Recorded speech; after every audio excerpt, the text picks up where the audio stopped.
Hello दोस्तों, in this report and analysis में आपका स्वागत है। दोस्तों, हाजिर हूं मैं एक बार फिर से हमारे डिफेंस सूट की आज की सीरीज लेकर। दोस्तों, पहले अपडेट की बात करें तो 6 प्री ओन्ड A321 प्लेन्स को एयरबस इंडिया के next generation Netra MK2 AEW and CS में बदलेगा। दोस्तों, air chief marshal Amarpreet Singh ने अनाउंस किया है कि इंडिया का नया जनरेशन के Netra MK2 airborne early warning and control system develop हो रहा है।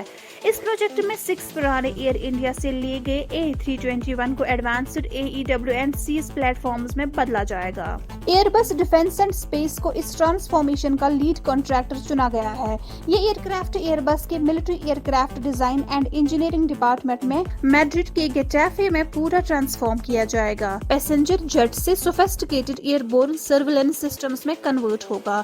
Netra MK2 AEW and CS में कई इंपॉर्टेंट सिस्टम्स होंगे, जैसे operator work station, primary and secondary radars, mission communication systems, electronic support measures, direct counter measures और satellite communication data links. जब ये ऑपरेशन हो जाएगा तो AEW एंड CS इंडिया को सर्विलेंस, रिकॉन्सनेंस और बैटलफील्ड मैनेजमेंट में स्ट्रेटेजिक एडवांटेज देगा।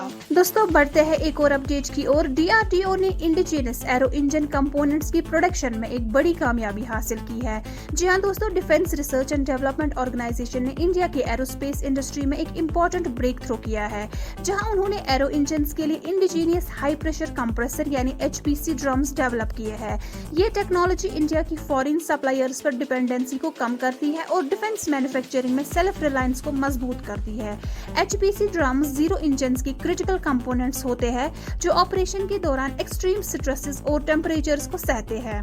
पहले India in high value components के लिए फॉरेन मैन्युफैक्चरर्स पर डिपेंड था। DRDO के मटेरियल्स रिसर्च लेबोरेटरी ने indigenous HPC drum technology develop करने में इंपॉर्टेंट रोल प्ले किया है, जहां उन्होंने अलग अलग साइंटिफिक और नॉलेज बेस्ड टूल्स का इस्तेमाल किया ताकि ऐसे फॉर्गिंग प्रोसेस बन सके जो एरो इंजन्स के स्ट्रिक्ट रिक्वायरमेंट्स को पूरा करे। यह टेक्नोलॉजी वर्सटाइल है और इसे दूसरे सिमिलर एरो इंजन कंपोनेंट्स भी प्रोड्यूस किए जा सकते हैं।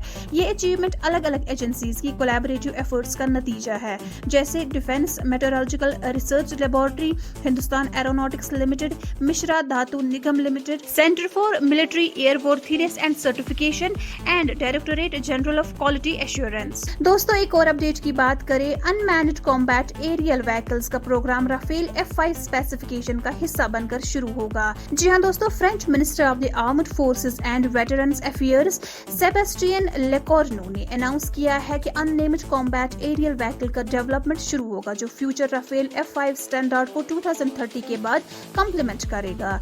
ये announcement Saint Dizier air base पर फ्रेंच स्ट्रेटेजिक एयर फोर्सेस के 60th एनिवर्सरी के मौके पर की गई। ये स्टील्थ कॉम्बैट ड्रोन 2033 तक फ्रेंच एयर फोर्स की टेक्नोलॉजिकल और ऑपरेशनल सुपीरियरिटी को बढ़ाने में मदद करेगा। ये UAV राफेल के लिए कॉम्प्लीमेंट्री होगा और कोलैबोरेटिव कॉम्बैट के लिए डिजाइन किया जाएगा, जिसमें स्टील्थ टेक्नोलॉजीज, ऑटोनोमस कंट्रोल और इंटरनल प्लेलोड कैपेसिटी शामिल होंगे। ये न्यूरॉन प्रोग्राम के अचीवमेंट्स का भी फायदा उठाने वाला है, जो यूरोप का पहला स्टील्थ UCAV डेमोन्स्ट्रेटर है। राफेल F5 और UCAV के कॉम्बिनेशन के साथ और उनकी एवोल्यूशंस जैसे माइरेज 4 फ्रांस को अगले दिनों में इंडिपेंडेंस और कैपेबिलिटी सुपीरियरिटी इंश्योर करने में मदद मिलेगी। आज की अपडेट्स में फिलहाल इतना ही। हमारे साथ जुड़े रहने के लिए आपका धन्यवाद।